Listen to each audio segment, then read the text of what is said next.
know better than consciousness info. Sa.neter TV7. You keep it hot 24/7. You got that Black News 102. Sa.neter TV2. Yeah. You are now inside sa.neter Studios, the House of Consciousness production. Black News presentation.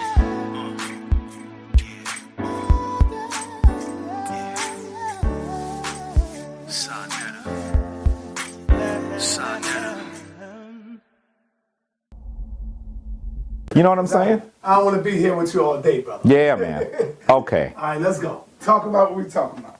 Well, first of all, let me say peace to the Black News 102 sa.neter TV Studios family. I'm always excited and honored to speak with you. This is a conversation, an ongoing dialogue with the global African community. And that, to me, is powerful. There's no other dialogue that is as broad and far-reaching as sa.neter Studios.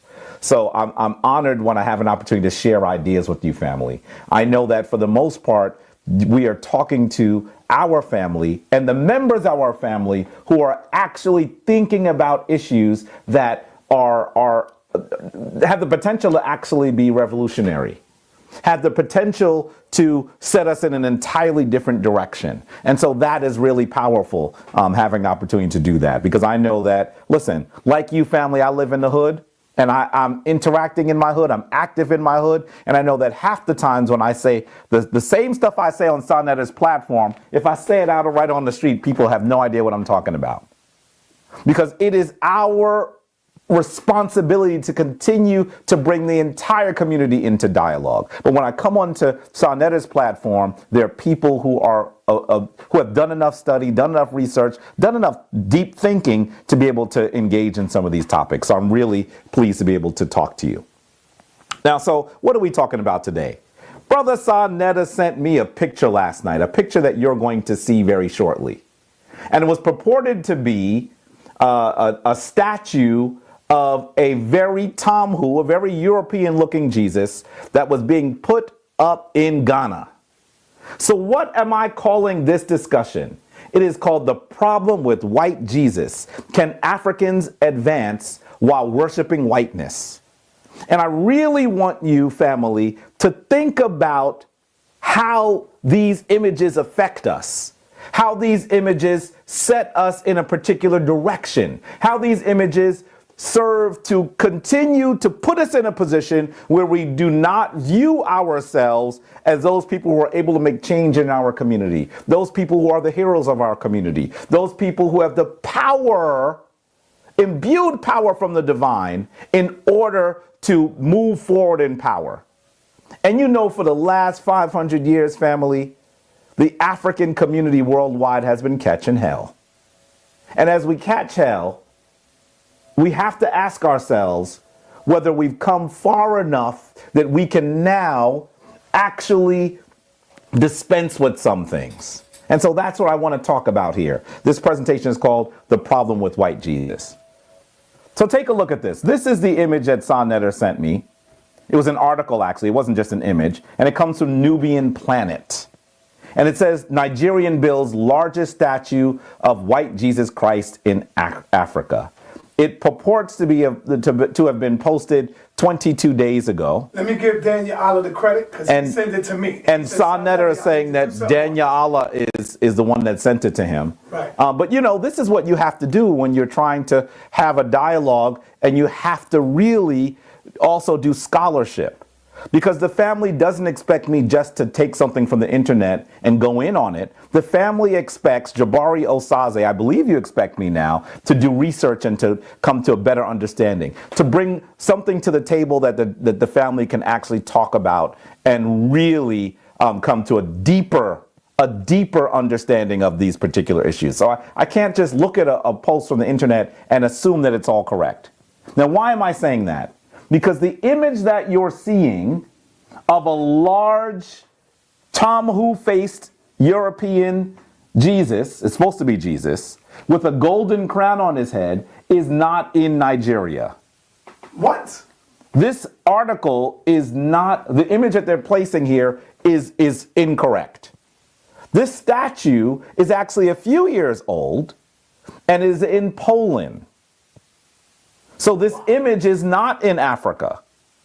This is a Polish statue, and they're showing you just the head being created, but in actuality, you should understand, family, that the entire statue has been completed. I'm going to also give sa.neter a picture of the entire statue so that he's able to, as he speaks to you about these issues, understand exactly what statue this belongs to. It's called Christ the King, and it is in Poland. Now, I don't want you to think that that's where the conversation ends. Because I'm sure the person that made this post, while they might have used the wrong image, they were attempting to talk about something that is happening in our community that is important. Something that absolutely justifies our attention, justifies our analysis. And so I don't want you to focus on this image. Take a look at this one. This is the statue that they were probably referring to. This statue was actually placed not in 2018, as the other article seems to make it seem, but it actually seems to have been posted sometime, completed sometime in late 2015 or early 2016. This particular statue, I've given you this image from the article that's in the Daily Mail, which is a more reputable source. Not saying that Nubian Planet, I don't want to speak ill of people who are doing things and trying to bring African people into consciousness, but I do hazard them, I do warn them that they need, if they're going to do this, they need to do a little bit more research. Because this is the issue of how people view their spiritual traditions is an important one. And so there are people who are uncomfortable with the fact that when they close their eyes and they think of their divine force, they still see a white person, they still see a Tamhu, they still see the European. What they're going to do is they're going to say, because this image is incorrect, it means that the topic should not be discussed. That's what's going to happen. So when you come forward with this, family, you have to be cautious. You have to actually spend some time with some proper analysis. And because they didn't do that, they may do more harm to this discussion, which is one that people of African descent worldwide need to have, than they'll do benefit. And so this is the statue. Now understand that this marble statue is literally, it's over 30 feet tall, so it's about 3 stories tall. It's nearly as tall as my home. I live in New York City.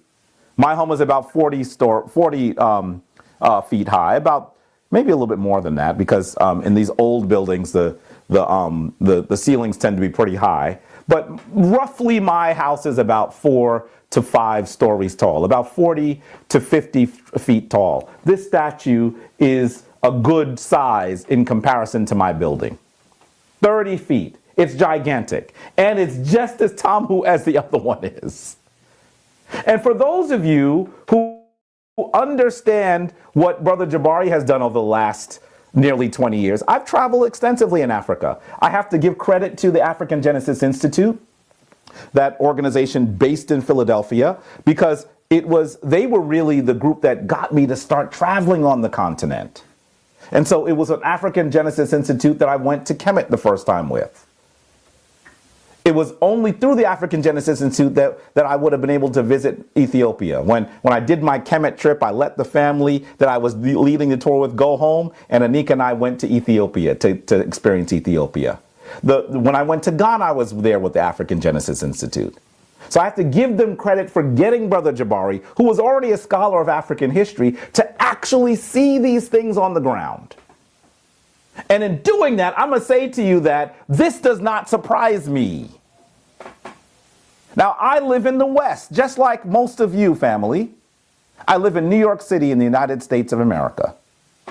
And I'm going to tell you that even in our institutions, there are a number of images of European Jesuses. I'm going to tell you that I just go right down the block to perhaps the most powerful black church in New York, Abyssinian church, and if you take a look at their stained glass, you will still see the Tom Who Jesus there. I had the opportunity as a young man to challenge Reverend Butts on it.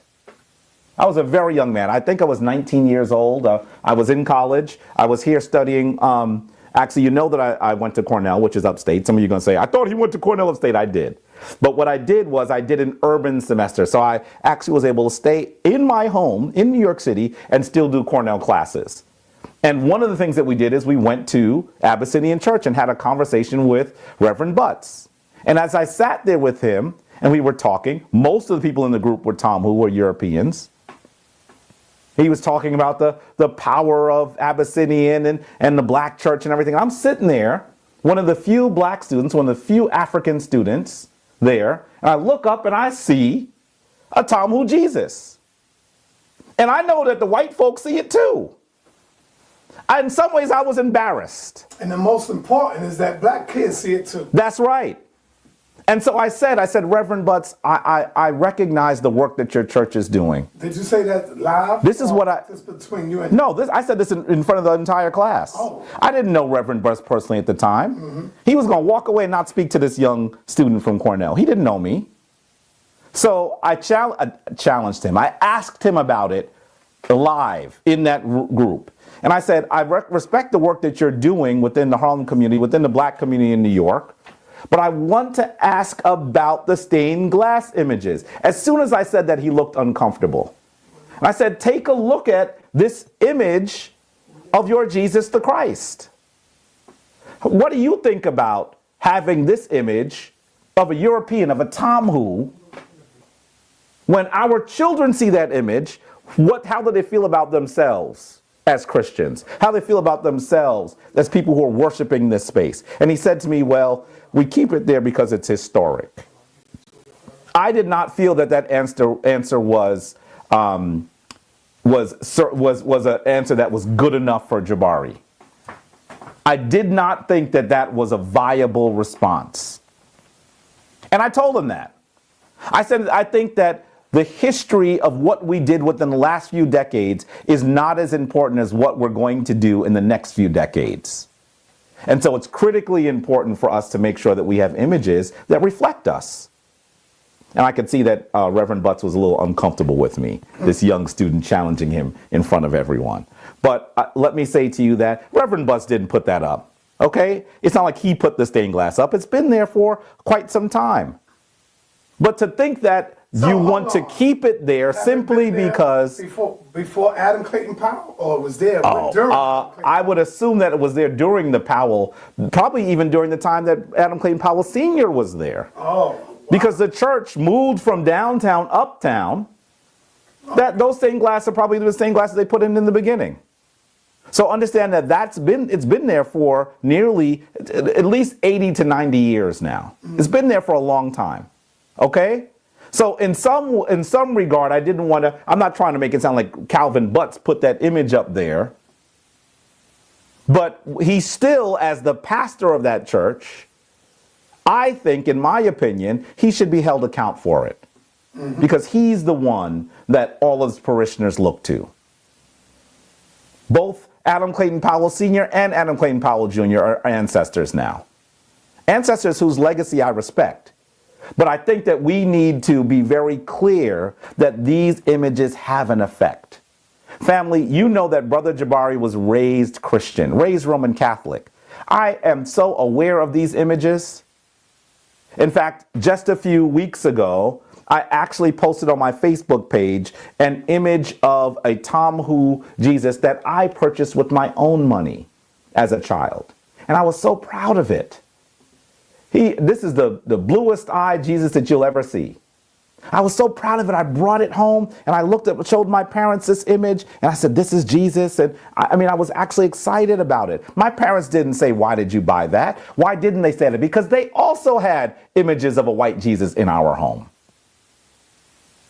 I remember my mother having a painting. Maybe this is why I thought it was so important that I had my own. She had a painting that her mother owned. Painted on a piece of wood, actually. Another Tom Who looking Jesus.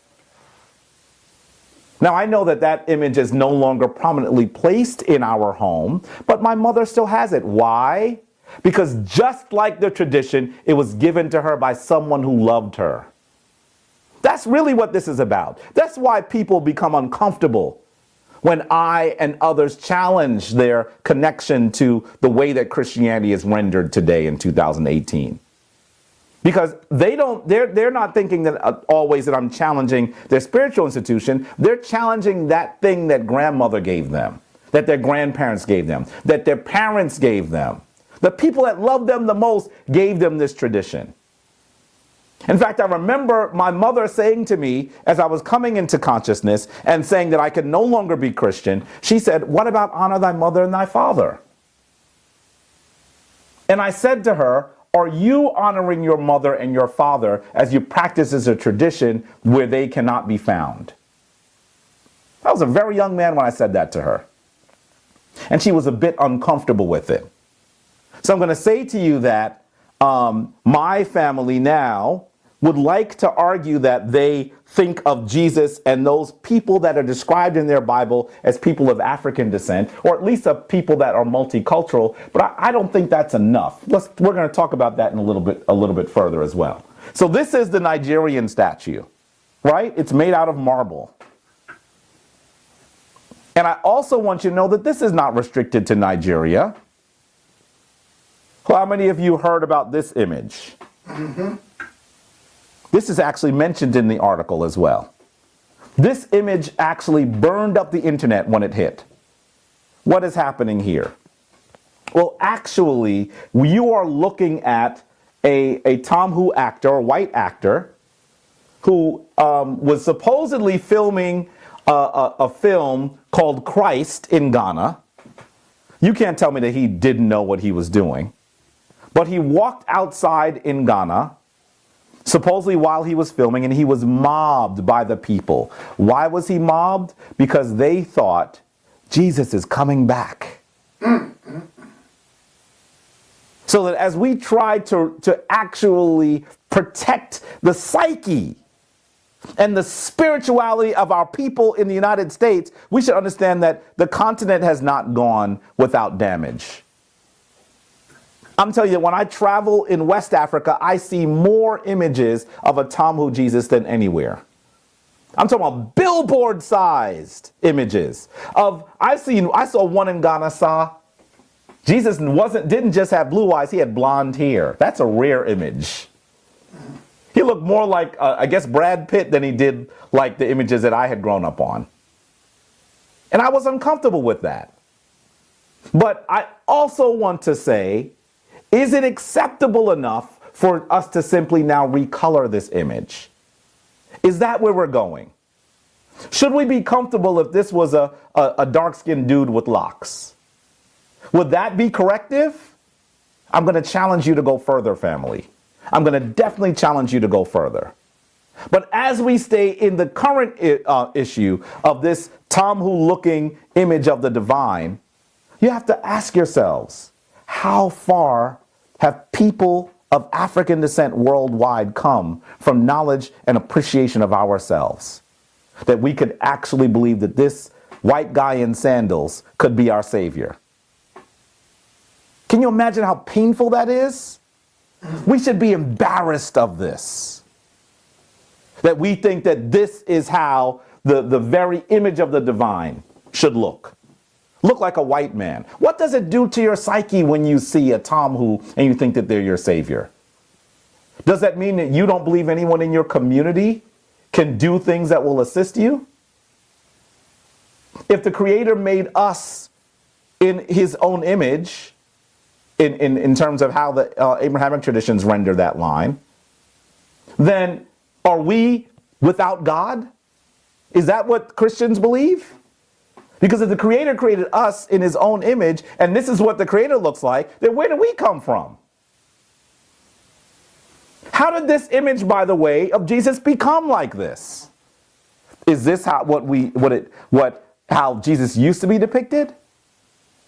Some of you are thinking, well, Jesus was actually a black man. It says so in the Bible. Family, I'm going to go further than that. And I think when I go further than that, there are going to be some of you who will be uncomfortable. And I have to ask you, family, why are you uncomfortable? Be prepared, because you're going to be uncomfortable. And as you're uncomfortable, I want you to challenge yourself to listen to what I'm saying. Don't just allow those things that you've been told about your spiritual tradition, your religious tradition, to respond for you. Don't become a meat puppet. I'm asking you to be more than a brown meat puppet and let your tradition speak for you. I want you to use your mind and think for a moment. Thinking about what makes sense does not take you away from your spiritual tradition. I know that as a child, when I had questions, I would be told that if they couldn't answer my questions, I had to fall back on faith. In other words, if I asked too many questions, maybe I was having a crisis of faith. Well, I'm going to tell you that we should not allow that to be an acceptable response to our children. We should not let that be the thing that we think, that demons are coming after us. Why in the world would the Creator give you a brain if to tell you not to use it? Why would you be imbued with one? Did the devil craft your brain for you? You need to think about these issues. These are critically important issues. And as we attempt to become the powerful Africans that we once were, ask yourself, does this tradition get us there? Does simply painting this image black help us to get towards power? I want you to listen to why is Ali connecting whiteness to the manner in which Africans are treated? Why has he made the jump from talking about white Jesus and white angels to talking about the treatment of the black man, the treatment of the African? Because, family, they're one and the same. The Tom has created a hierarchy where they must be on top. This is a topic that I talk about extensively in my book, because I want you to understand that this was a strategic ploy.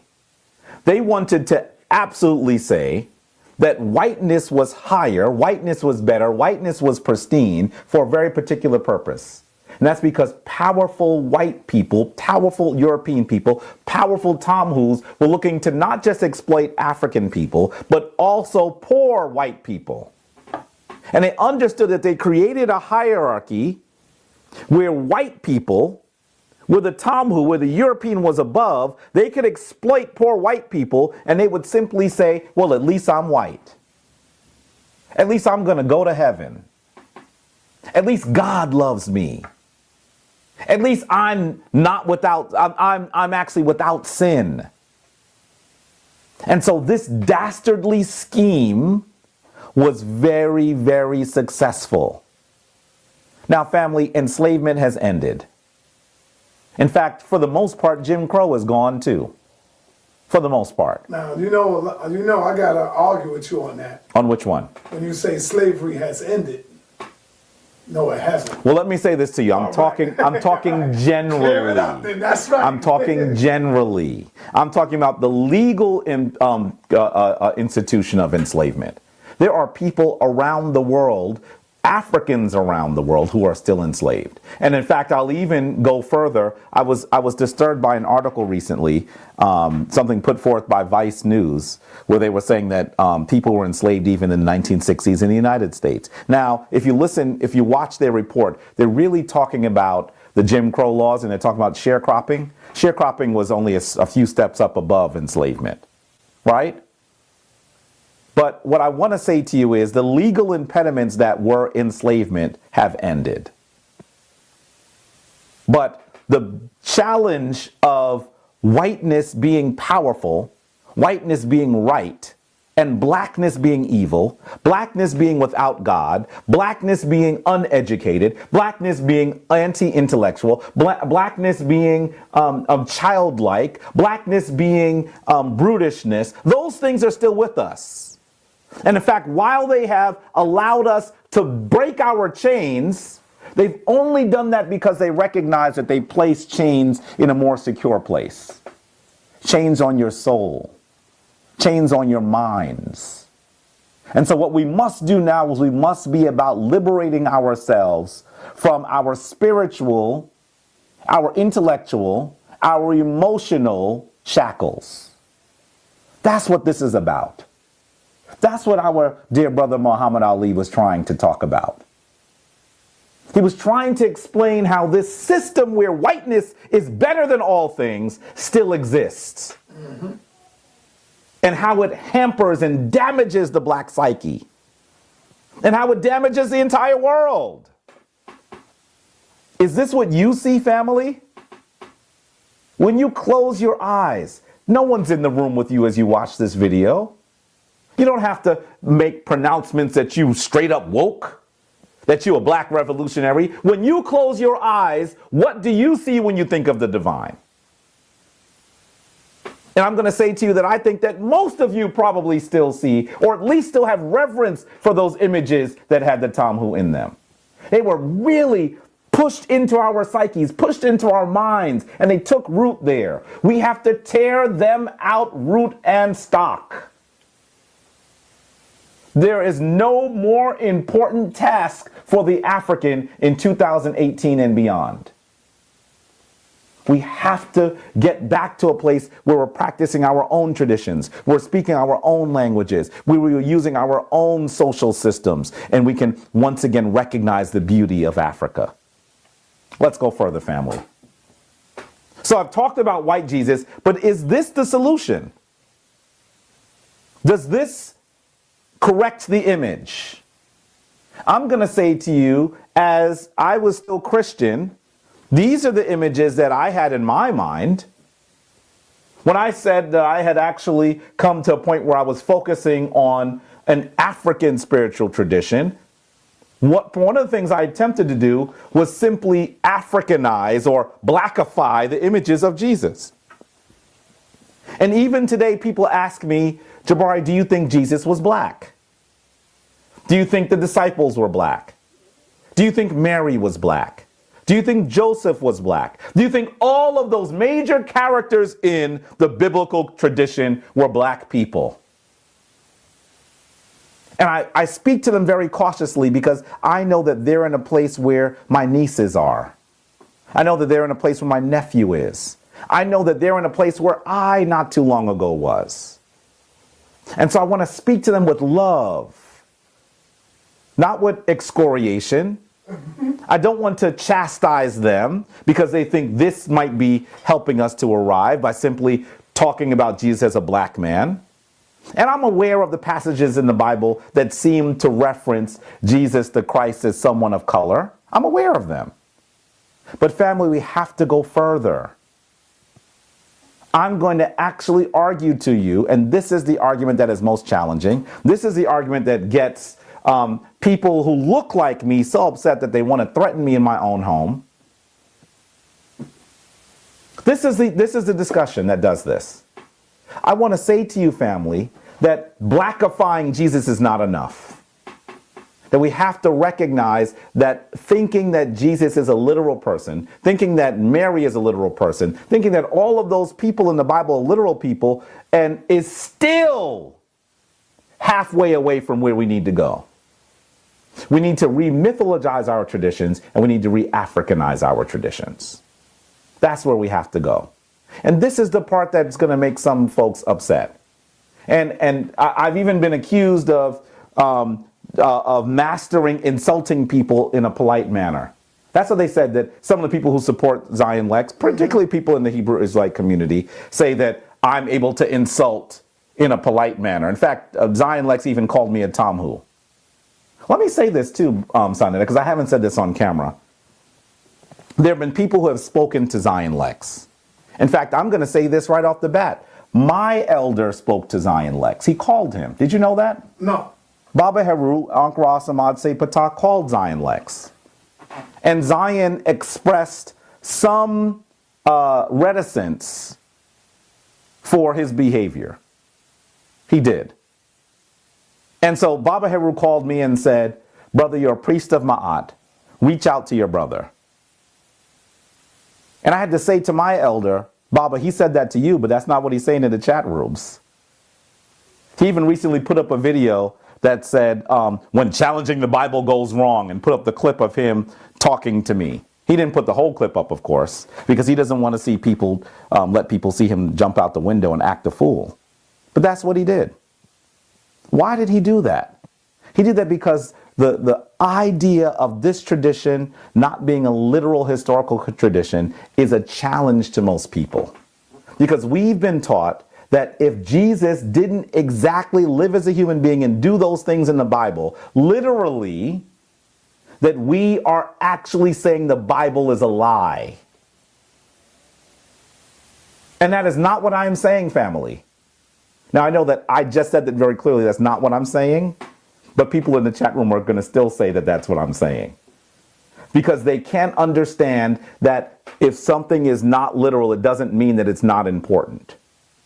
Does that make sense? Just because it's not literal history doesn't mean it's not important. And I said that several times in my conversation with both Divine Prospect and Zion Lex. He claims that I don't remind people that the Kemetic traditions are myth. Well, family, do you think that I actually believe that there was a dude walking around with a bird head? Do you think that that's what I believe? Or is this spiritual symbolism? That's what it is. I didn't need to continually say my traditions are myth, even though I did in that conversation, because there isn't anyone, there are probably few people who got it wrong. Most people in the Kemetic tradition understand we're talking about myth. That there isn't a dude walking around with a falcon head. And so that's the reason why people become very uncomfortable. They need to believe that Moses is an actual person, even though the name Moses is as common as saying John in the United States in the Kemetic world. It's probably closer Meses. But Moses is a very common name. Why didn't they give him a name that was more distinct? Why didn't they tell you something more that could connect him to a literal person? How about they're saying they're escaping from Pharaoh, and we need to understand that every single king had about 5 names, but they didn't give you one of them because they weren't talking about a literal story. Do you think that I think that my story, the story from, and I won't even say my story, our story from ancient Africa is literal? Do you think I'm actually saying that there was a woman with a lion head and a sun on top of her head? Is that what you think I'm trying to say? When I say we have to re-mythologize these traditions, am I trying to tear down your tradition and then replace it with my tradition? Family, what I'm saying to you is if we're going to be powerful, we have to follow African traditions because that's where our power is. So let's go further so I can explain this and you'll hopefully be able to understand. Now take a look at this. sa.neter, what are we looking at here? What does it look like to you? Look like a place where we buried our people. Mm-hmm. You know. Now, I want you to understand that what you're looking at is a composite, right? The picture in the background is an actual image. I think it's from Maryland. The obelisk and all that. And you're seeing these things that we generally call the obelisk. Or the tekken. That we know we call the tekken. Right. That's right. sa.neter is completely correct that this is what we call the tekken. But this is not in Kemet. Mm-hmm. This is actually in the United States. And if you look further, in the foreground I placed this image of what most people would know as a pyramid, which we call the Mer or the Merkut. And I also placed an image that most people are familiar with that they would generally call a sphinx, even though we call that the Heromaket or the Horomaket. When the Greeks came to Kemet. That's right. When the Greeks came to Kemet, they actually changed all the names because they had very little understanding. But my point is that these images are not in Kemet. These things belong to Tamhu people in the United States. So if Christianity is a tradition that is not based on other traditions, why is it when Christians bury themselves, they only use Kemetic images? Good question. Ask yourself this question. And in fact, the tekken is the symbol of resurrection in ancient Kemet. If you go to an old cemetery, you're going to see more tekkenu than you're going to see crosses. Yeah, that's right. Because you have to understand that there are those who understand the Christian tradition is a retelling of another tradition. That's what you have to understand here, family. Now, sa.neter, do you know who this Mirkut belongs to? Did I talk to you about this one before? No. Guess who that Mirkut belongs to? Who? Let's go to this one. It belongs to someone that you know. At least someone you know of. Okay. This Mirkut belongs to Nicolas Cage, the actor. Wow. Look at that. Nicolas Cage Hold on, man. has built a Mirkut for the interment of himself and his family. Where is it? It's in New Orleans. So when he leaves, he has something. Yes. He's going to be buried in a Mirkut. What spiritual tradition does Nicolas Cage belong to? Nicolas Cage is a Roman Catholic. Now, do you think he knows where that come from? Yes. I'm talking about, do you think he knows that our ancestors are the creators I think that or do you think he still believe in the lie too that, you know, because a lot of Europeans, they've been lied to just like we've been lied to as a kid. So do you think he think his ancestors did that? Or Now do let you me say think this he to you. knows that it's That I don't know. I don't know if when Nicolas Cage thinks of the ancient Kemetic people or the people he would probably call the ancient Egyptians, Right. whether he thinks that they're Africans. But I do know that he must know that their tradition is not Christianity. That's right. And so regardless of the ethnicity that is in his mind, he recognizes that there's power in this symbol. By the way, on the front, he had engraved Amana Ab Uno, which means something like all is one. So understand that when we see these images in the Western world by people who are Christian, they're telling us something that is not unimportant. They're telling us that they know that their tradition has an earlier source. Let's go further. Take a look at the image on the left. Recognize it? Do you recognize this one? I bet you've seen it, sa.neter, but you don't remember where it's from. You're seeing a beautiful, I'm not going to say king. I meant king just in the sense that he is an African man. But I want to be clear that he's not royalty. You're seeing a powerful brother and his powerful sister, who he was married to, sitting on a seat together. This statue is where? It's a Kemetic statue. Where is it? It's in the Brooklyn Museum. It's right here in our backyard. And it's of Neb-Sen and Nebet-Ta. A beautiful, beautiful couple.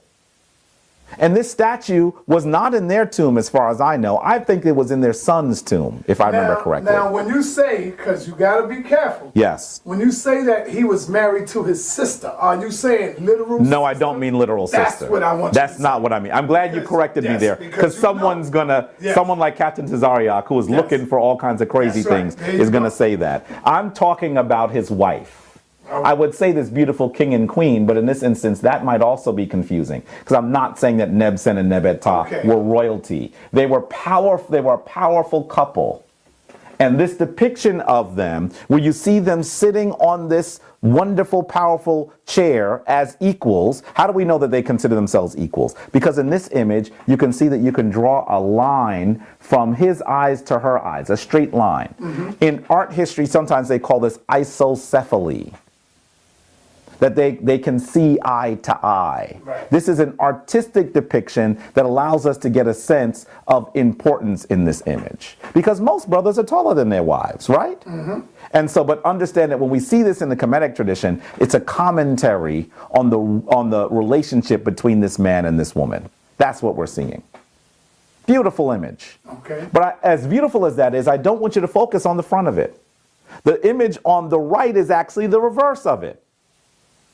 That's the And back of it. this is the back. So what are we seeing? We're seeing a description of their lives in some way. It even has that formulaic inscription that we usually call the Hotep di Nasu, which starts here. You see these glyphs here? Right? You're seeing Hotep, which is that symbol that looks like a table with something on it. Some people say that's the offering, because Hotep or Hetep sort of means offering, but it can be also translated as blessings. Because if I offer you something, I'm offering you something out of my heart, and I'm wishing you well. So that generally speaking, the word Hetep or Hotep can be used that way as well. So you see Hotep, the D is actually this thing that looks like a triangle. And nisut is this plant, and this little tiny piece here, I think I'm going to send you a close-up on that, actually is the T sound. So Hotep di Nisut can be translated something like offerings that the king gives, is the way that they describe it. Nisut being the word for king. And so whenever you see this on a Kemetic artifact, you're seeing it's a formulaic description. Often this is where people first learn to read the sa.neter, because the Hotep di Nisut is actually something that you see so often that you can learn from here. Now, let me be clear. I think that most scholars can't tell you precisely what it means. Usually it's defined as viewing the splendor. That's how scholars translate that. But I would say that it has something to do with divine providence, the ability for the divine to oversee all things. Because you're seeing the eye, the ujat, or the wejat, as some people translate it. You're seeing the right eye and the left eye, and you're seeing that it actually has a symbol for eternity, the shen, that's the symbol for eternity, right? And you're seeing these waves of energy that sometimes people translate as water. So in some ways what we're saying here is this divine power is overseeing the life and the works of these people. That's sort of the way that it's described. So when you see these in museums, family, you should go and this is a good place for you to start to read. I know that when Anika leads her classes, this is where most people begin their reading. Because you'll recognize some of the words and it becomes very helpful for you to be able to begin your reading here. When I go to museum tours, this is what we read together too. And yes, I do read some of the sa.neter on museum tours. Please don't let Zion Lex fool you. He's never been on my tour. And so he has no idea what my abilities are. So I want you to take a look at this and you'll note that this looks familiar. What does this look like to you, sa.neter? What do it look like? What is the device? Don't think about the front of it. Think about just this thing on the right. What does it look like to you? The shape. The shape of it. Like a tombstone? It looks like a tombstone, doesn't it? There you go. This is actually where the tombstone comes from. Exactly. Why am I mentioning this? Because virtually all of the funerary culture that we see in the modern Christian world has its origin in Kemet. That's right. We see the body being embalmed. That clearly comes from what people today call mummification or sahuification. Now, the Kemites did that. Yes. Well, we call it mummification. Right. Now, mummy is not an ancient African word. It doesn't seem to be one, at least. We call those bodies sahu in plural. So when you were mummified, you were a sah. So I have called it sahuification. It's closer. It's still morphing it into an English term. At that time? To sahufy? The bombing fluid? No. What they would normally do is they would cut you open with a small incision. They would take out certain organs, and then they would put you in natron salt for weeks. And the natron salt removed all of the moisture in the body. That's one of the ways that they preserved these bodies. The natron salt did it. And I'm going to tell you that Anika and I are thinking about it very diligently because we're trying to bring sahuification back to the modern world. When you say you are thinking about it, what you talking about? We're thinking about the actual process. There is no actual Kemetic description of the exact process of sahuification or mummification. It seems to have been one of their secrets. There are some pieces that give us an idea of what it is, but very few people have attempted to do it the way that Kemetic people did it because there's no description. You're thinking about doing it. Anika and I, you know that Anika works. To yourself? Or you yes, I intend to be sahuified. Oh, okay. But I'm not just talking about to ourselves. I'm saying that the Shrine of Ma'at is looking to be able to offer this to people. Oh, I got it. And within a year or two, hopefully we will be able to say when you are interred, when you are buried, when you make your transition, if you want to be buried and you want your body to be prepared in the same way that your ancient African ancestors did it, we can do this for you. You may know that Anika works at a medical school. She has access to people who are. Have she ever cut anybody open? No, we're not going to be the ones that are going to be doing the cutting, brother. We are the chief priests of the shrine. Right. That's why I'm mentioning she works at a medical school, because she has access to, she has actually taught dozens and dozens of doctors. So we're going to have some who work with us to be able to do it. Does that make sense? Yes. Yes. So the Shrine of Ma'at, hopefully within the next few years, will be able to offer that to people. I know that when I do funerals, I just did a funeral 2 weeks ago, actually facilitated a funeral with Baba Heru in Philadelphia for one of my Kingman brothers who made his transition. A brother that I loved very dearly who made his transition, Heru Mfuwasi. I'm glad I'm remembering to say his name on camera as well, because I know he's always with me, because he was always with me. When I was in Philly, Heru Mfuwasi used to come forward and bless me. Where did y'all do it at a church? We did it at a funeral home. It wasn't at a church, it was at a funeral home. Okay. One of the things that we need to be able to do, family, as we become powerful Africans once more, is we need to recreate institutions that will allow us to, at the very least, have our family and friends leave this plane in a manner that Africans would have done that.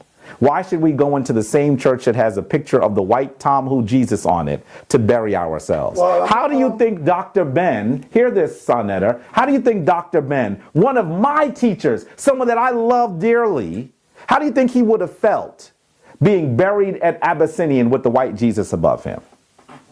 That is where his funeral took place. That's right. And I know that I was there, and I don't know if sa.neter remembers me waving at him. He was on the top level filming. I don't know how well he knew me then, but I waved at him, and he did this to me. Look, with the camera, he went like this, family. And went back to the camera. He was on the case. You know what I'm saying? Yeah. On the top level. So I want you to understand that. When I go home, I'm going to put in my will for my wife to make sure you and Dr. Anika powerful. And I appreciate that. Listen, you're my brother, so you know that we would take care of you. So we have to be able to get to a point where we do it in the way that we want to do it. I don't want to have my funeral at Abyssinian because that's a black institution and it can fit the number of people. That's why we did it there. Right. Now, I'm not trying to throw complete shade on Abyssinian. I guess I am throwing some shade on them, because I think that if they're going to be powerful and be black, they need to be powerful and black. Right. And stop worshiping with a white Jesus, a Tom Who Jesus looking down on them. We can do better, family. So understand that this is what you're seeing. We need to be able to inter our people in our institutions and according to our ways, even though the Tom Who has stolen our ways. We see the tombstone. We see Tekenu in the cemeteries. We see even Heromakets or Sphinx in the cemeteries. And even the process of preserving bodies comes from Kemet. So if all of this comes from ancient Africa, and these are Christians that are doing it, why is it, family, that some of you have trouble understanding that these traditions, that the Christian tradition is a retelling of the Kemetic story? Why do you have so much trouble believing that? Let's go further. Who is this? Who knows who Charles Taze Russell is? You know who he is, Sa? Yes. Some of these slides actually come from a longer lecture, like a 4-hour lecture that I do called The African Origins of Christianity. And so you're seeing a few of those slides. I can't give it to you all. Come on now. My initiates get to see it, and some people who buy the video get to see it. But understand that if you look at this, you're able to see one of the most influential people in Christianity. Charles Taze Russell was actually the founder of the Jehovah's Witnesses. And you can see that he was also the person that started the Watchtower. Now, I know if you live in the hood, you know the Watchtower, because people always try to give you the Watchtower. When they come and knock on my door and offer me the Watchtower, I say, sure, I'll take one. But I want to give you some literature. They go, oh, no, I don't want your literature. So wait, you want me to take something from you, but you won't take nothing from me. Right. So then they run away. If you want to get rid of the Jehovah's Witnesses, that's the way to do it. Offer them some literature from an African tradition, you'll see them disappear. But take a look at the book written by Charles Taze Russell, and you will see the symbol known as the Heru Behudet on it. Look at that. This is a symbol that you see right above me, family. This is an ancient Kemetic symbol. Good teaching right there. And you will see this on the cover of his book. So if this was so important to Charles Taze Russell, how do you think he's buried? There's his burial space. Look at that. Buried under a Merkut. They use our science constantly. But our people don't want to use it. No. Power in no, because those who know do. And those who know in the Western sense, in the European sense, tend to mislead those people who don't know. Right. And that's the part that we have to understand. Today, if I say this to most Tom Who, they'd say, oh, that's interesting. I didn't know about that. If I say that outside on the street in Harlem, people will be trying to take my head off. But Jabari, I bet you missed the building behind it. What do you mean? That flag is at. Look at the building. Oh yeah. I can't go into that, sa.neter. That takes way too long. I know. But sa.neter seeing some stuff because sa.neter has been studying for many years too. Now this is one that most people will miss. Yep. And that's supposed to look like something else too. Right there. Yes, Come on, it's supposed to look. And this is for those of you who are also doing study. Look up the image of the temple of Mentuhotep II and the temple of Hatshepsut called Djeser Djeseru, which is in the area that today they call Deir al-Bakhri. When you look at that, you'll be able to see that all of this references you, family. Yep. So I can't go into that now because that'll take us too far afield. But take a look at this one. This is a statement by Pope Benedict the 16th. Pope Benedict the 16th. Who's Pope Benedict the 16th? sa.neter, do you remember him? No. This is the Pope that retired and allowed Pope Francis to become Pope. So this is how he thinks of the traditions that came before the Christian tradition. This is what he says. He says, Paul reminds the Ephesians that before their encounter with Christ, they were without hope and without God in the world. That comes from Ephesians 2:12. Of course, he knew that they had gods. He knew that they had a religion, but their gods had proved questionable and no hope emerged from their contradictory myths. Notwithstanding their gods, they were without God. And in the 20th century, in the darkest period of German and European history, an insane racist ideology born of neo-paganism gave rise to the attempt, planned and systematically carried out by the regime, to exterminate European Jewry. You got to understand that what is being said is that he is placing the extermination of the Jewish people in what they call the Holocaust on the feet of those people who practice traditions that are older than Christianity. This is the height of being disingenuous. So disingenuous for him to say something like that this is ridiculous, family. Particularly because if you know the story of Pope Benedict the 16th, you should know that he actually, in his youth, was part of the youth Nazi movement.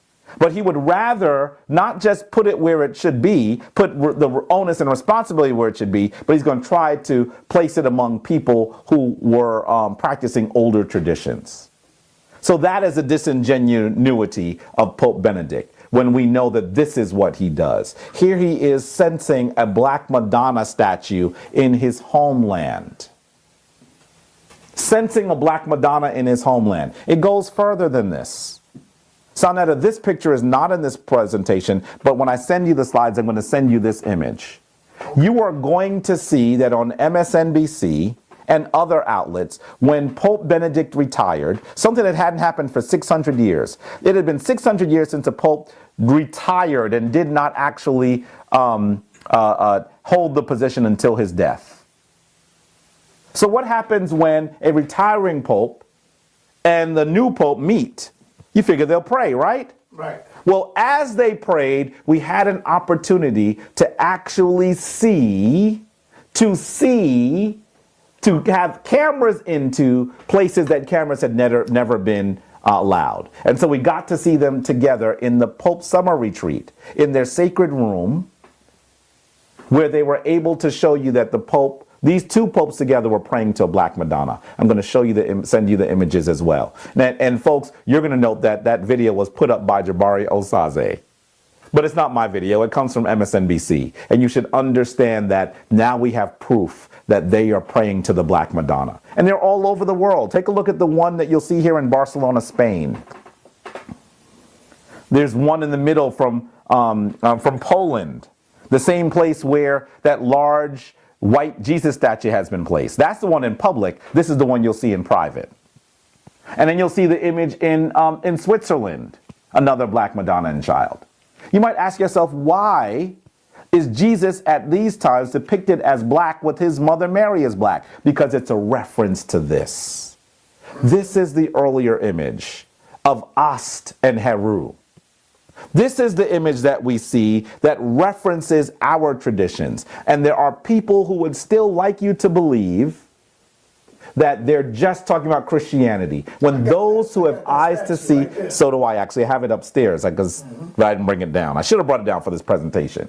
But I want you to understand that what you're seeing is a reference to an earlier tradition. And there are those who have eyes to see and ears to hear that know that. There are people that go across Europe trying to count the black Madonnas in child. And you know what? They can't count them. Because as soon as they finish their count, they realize that some churches that seem not to have the black Madonna and child, actually their oldest image of Mary and Jesus is in the basement.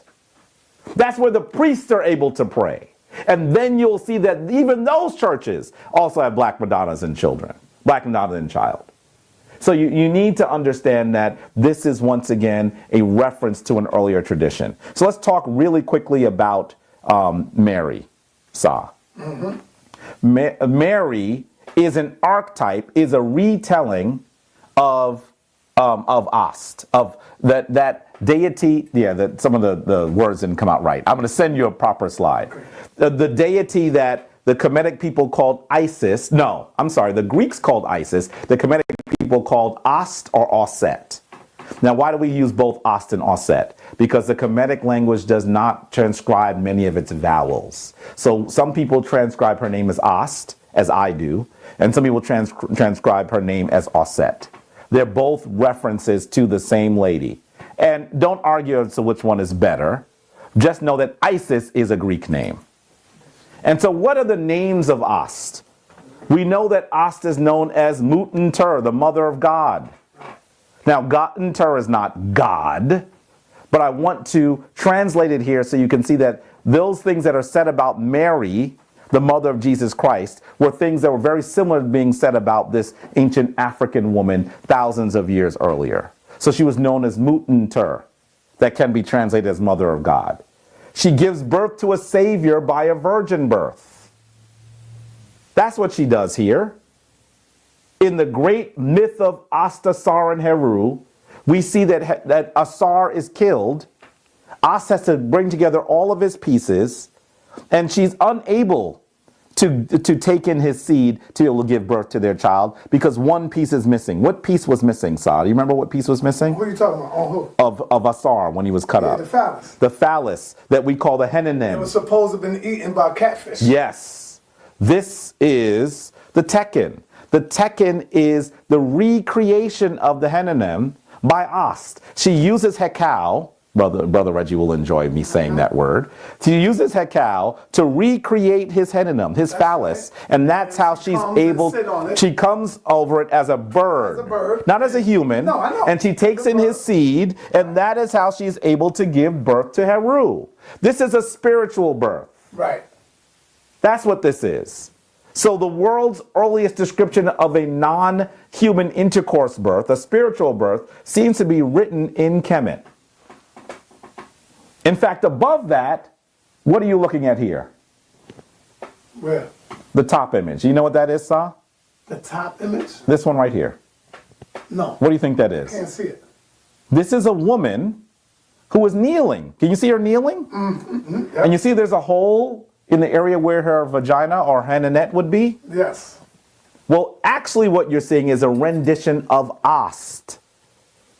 Now this is in a tomb. So why would you render Ast giving birth in a tomb? Where does the hole where her henanum or her henanet or her vagina go? Where does that hole go to? It goes to where the person who died was buried. So what they're saying is that you are Heru, and you are being reborn by your mother Ast.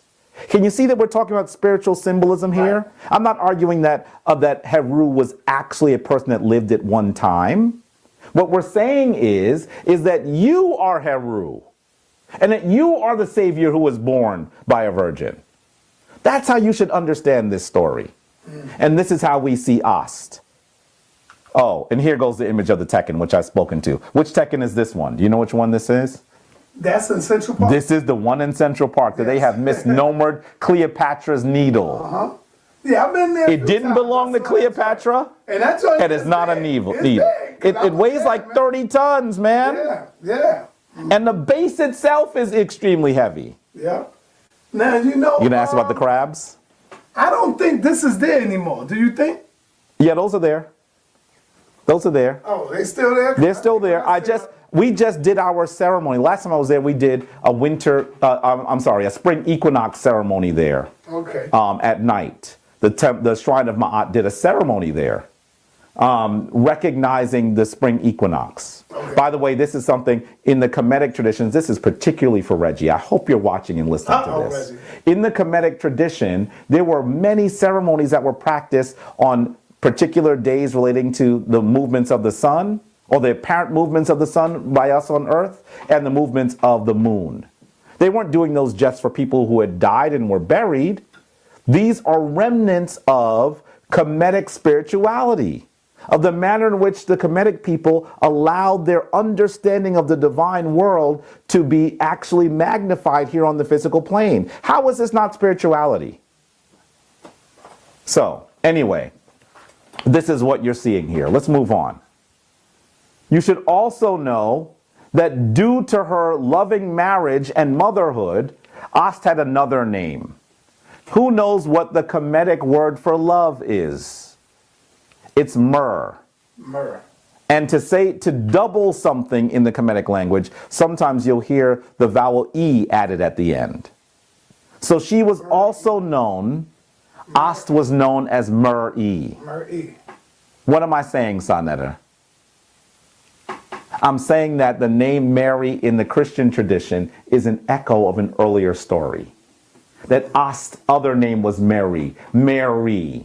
Oh, wow. Yeah, you said that before. Yes. Yeah, you said so that. Why am I trying to explain this to you? Because, family, I want you to understand that this tradition, we cannot just simply blackify Jesus. You need to understand that the Jesus myth is an earlier myth that comes primarily from Kemet. That's where it comes from. And if you understand that, you will understand that simply blackifying the Christian tradition is not enough. That what you have to do is render that tradition in a way that is acceptable to your ancient African tradition. That's what you have to do. So Ast was known as Mary. And in fact, biblical scholars will tell you that the name of the woman in the Bible should have been Miriam. So why should you call the most important woman in the Bible by a nickname? Well, the reason why they called her that is because the people who were actually writing the story understood that they were retelling an older story. That's why she's called Mary, because she is the beloved one. She's also the major character in the original Madonna and child depiction. We've talked about that. I want you to also understand that she is... Go back to that other picture again. Which one? This one? No.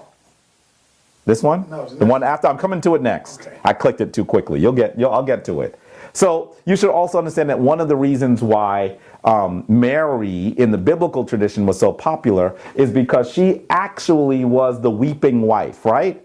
She's a sorrowful, the weeping mother. She's a sorrowful woman because of the death of her son. Look at this image of her holding her son on her lap. By the way, it's an echo of the Madonna and child statue. But you need to understand that the archetype of that great woman who weeps because of something that has gone wrong and has to persevere until things are set right is an earlier tradition from the Kemetic tradition. So you're actually seeing Ast here with her hands in front of her face. Why? Because she is crying.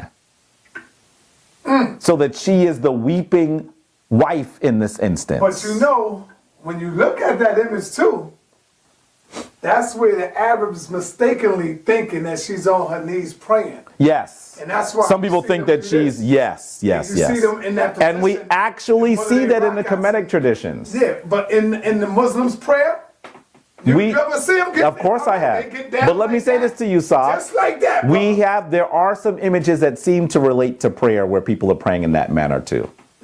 So, but this is too far. We're not going into that one right now. Yeah. But understand that that Ost is actually the original story that goes into the story of Mary. She also conceals Heru during a journey in his youth to ensure his safety.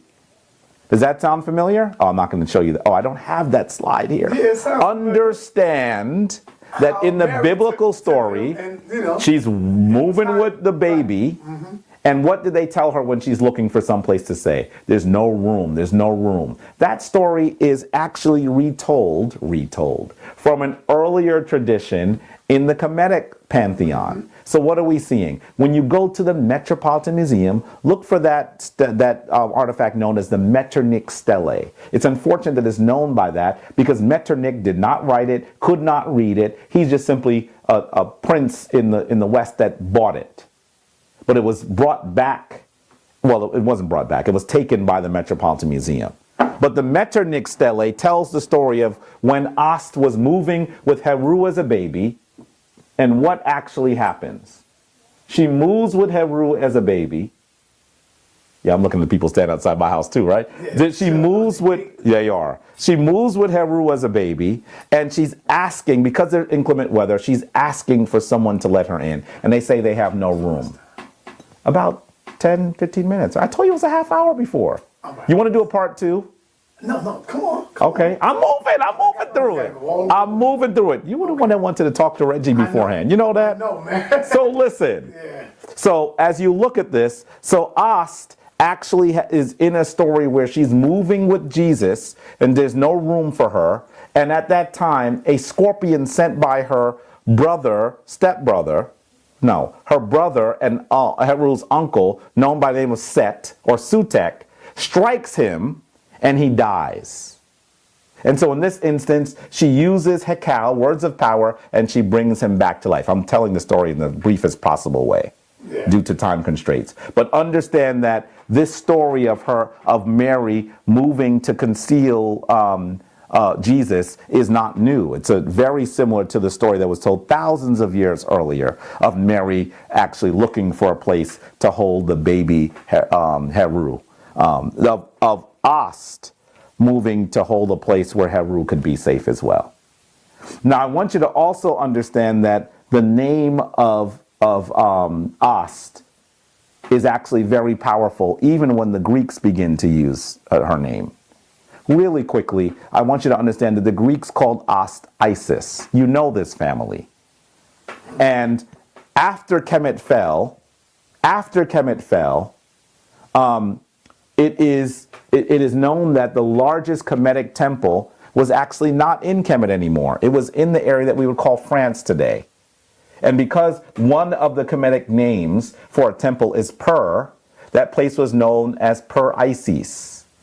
Well, the Christians destroyed the temple. And then they decided to build their church in the center of their city on top of the temple. That temple was named as Per Isis. And now that place, which is one of the most beautiful buildings in the most beautiful cities in Europe, is known as Paris. The name Paris hides the name of Isis. It is a reference not to a European woman or not even to a European city, but actually to your ancient African tradition. You need to understand that your tradition has been very dominant, family. I want to go through this very quickly, Sa. You're looking at a very old church in Paris. And this is one of the old churches. So it's a church, but in the back, what do you see? A tekken. That's right. Why would a church have the tekken in the back? If this tradition is not based on an ancient African tradition, why would this artifact, it's not an artifact, this statue have such an important role in the Christian tradition? Well, you're saying here, it is now called the Gnomon of Saint Sulpice. And this is one of the ways that they use the sun to dictate when Easter will fall. So you need to understand that this tradition that comes out of ancient Africa is the earlier form of the Christian tradition. I'm not going to go into this in extensive manners, first of all, but I want you, family, to do your own research. Go look at St. Peter's Square, that area that's the center of the Vatican. It's the area actually where the Pope lives. And as you look at it, you're going to see a tekken. This is an ancient tekken that's been brought from Africa to sit in the middle of the square. And if you look at it from its aerial view, you'll see that there are lines that come from the tekken. It's this large circular area. Well, actually, the priest used to use that tekken, once again, to monitor the movements of the sun, to tell when Easter would fall. Now, there are those of you who think that Christmas is likely the most important day in the Christian calendar. But honestly, if Jesus in the Christian tradition did not die and was reborn, then his birth would have been the birth of anybody. It would not have been important. So Easter is the most important day in the Christian calendar. Are you telling me that the most important day in the Christian calendar was measured by an ancient African, an ancient Kemetic artifact? If you look at that, you should know that there are people who are powerful in this tradition that know that these stories are simply a retelling of an earlier African story that comes from your Kemetic foreparents. That's what you need to understand. I'm not going to go into the Tiet right now, although there's some deep stuff that I would cover there.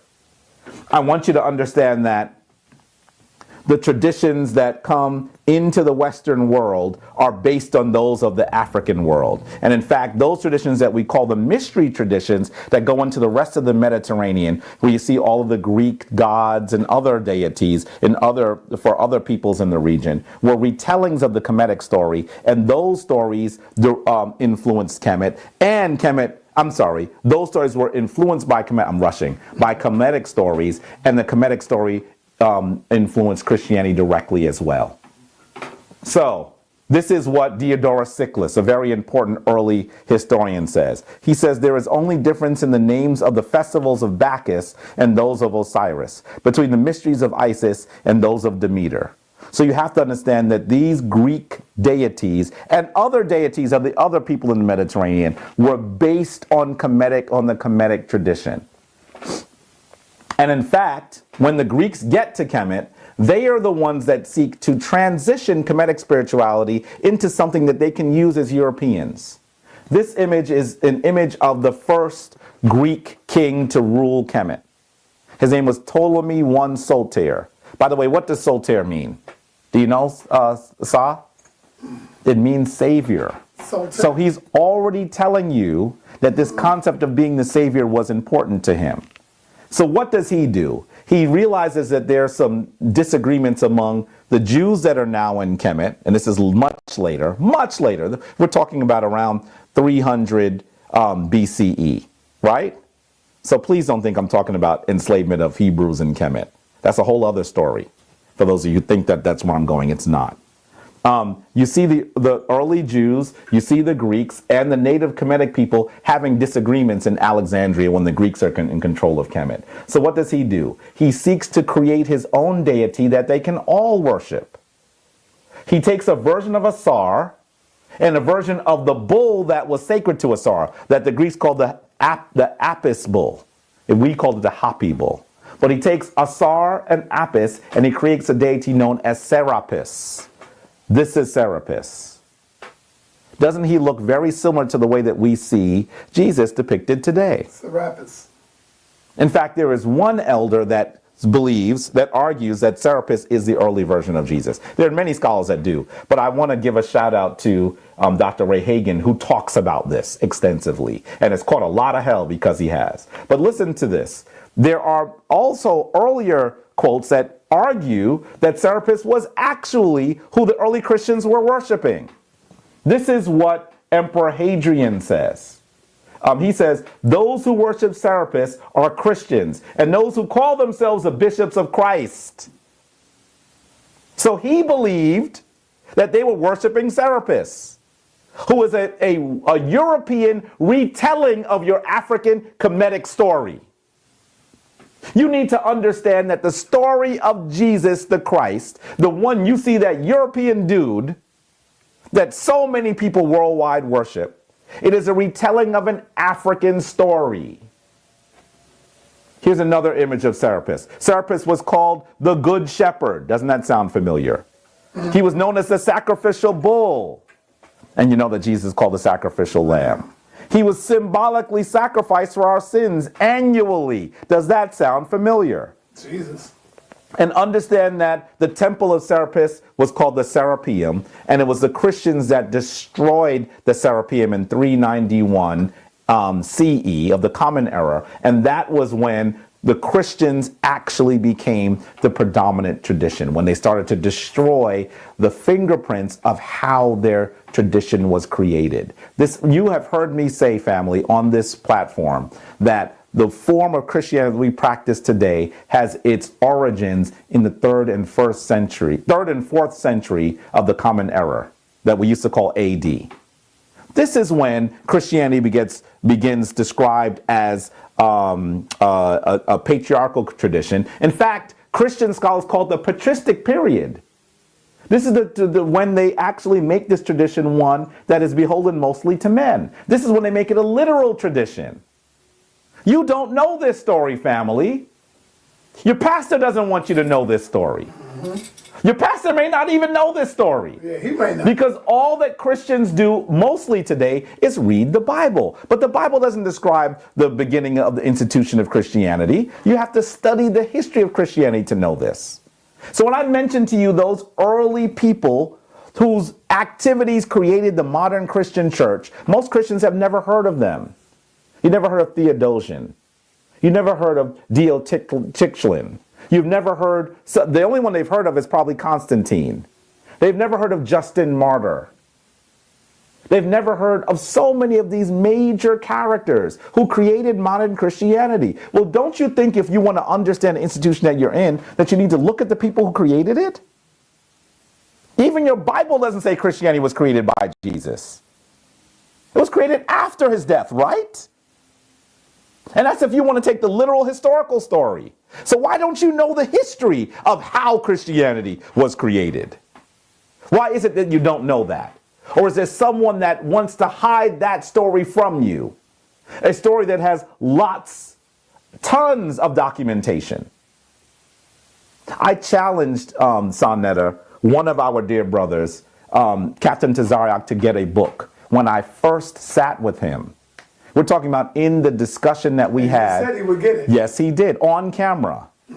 This is the discussion that we had with Divine Prospect. That was my first debate on your platform. I will. Say that again, you told him. I challenged Captain Tazariak to get a particular book to talk to him about this particular period in history.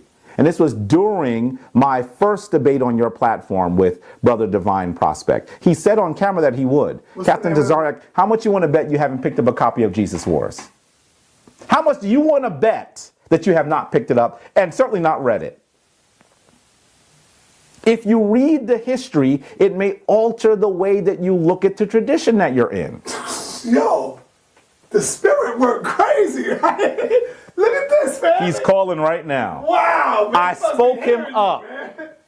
Peace. So let's go further. This is almost where I want to end with you, family. Nah, I'm over here. I want you to understand that powerful people render the divine force in their image. That's the reason why we still see white Jesus everywhere. Take a look at this image. You are seeing an image that is in the Metropolitan Museum.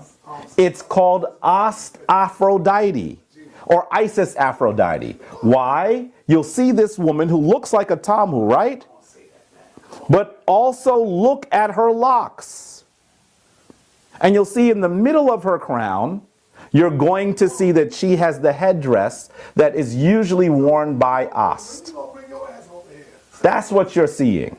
Why? Because later the Greeks and the Romans take your African traditions and reconfigure them to look like theirs. That's what we're seeing. Because that's what powerful people do.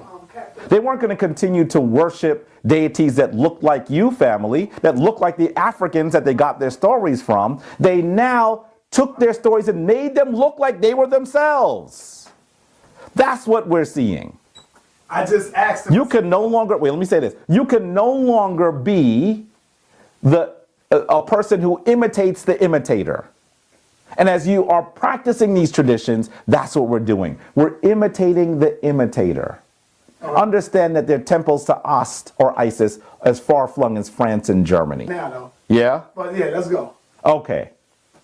So understand that these temples to us are as far-flung as France and Germany. And that's how the Kemetic tradition goes into the Western world.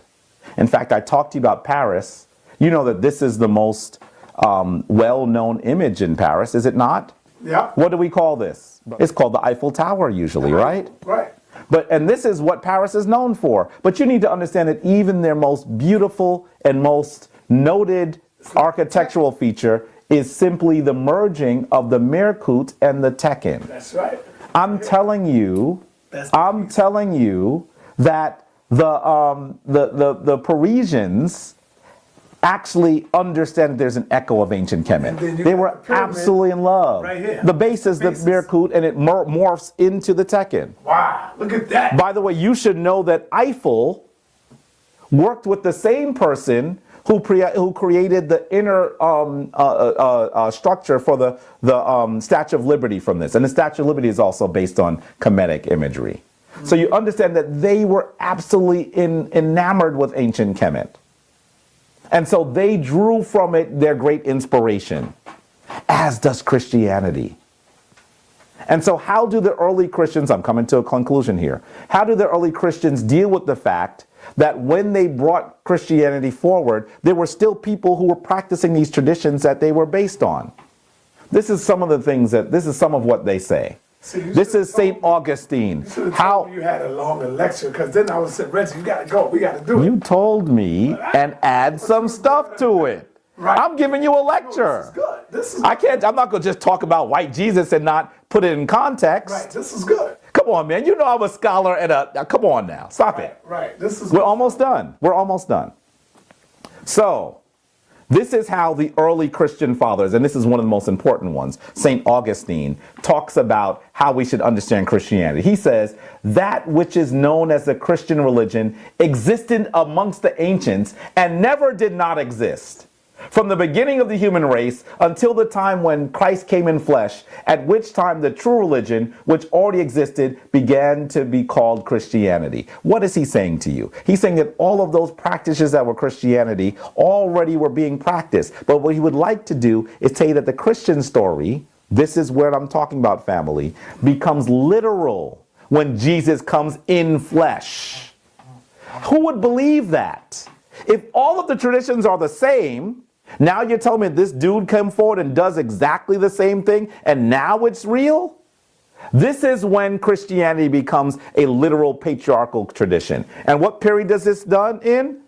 He lives from 354 to 430 BCE. That's why I'm telling you, family, in order for you to practice the Hebrew Israelite tradition, in order for you to practice the Christian tradition, in order for you to practice the Baha'i tradition, in order for you to practice the Islamic tradition, in order for you to practice the Judaic tradition, any of the Abrahamic traditions, you have to also know what happens during the 3rd and 4th century CE.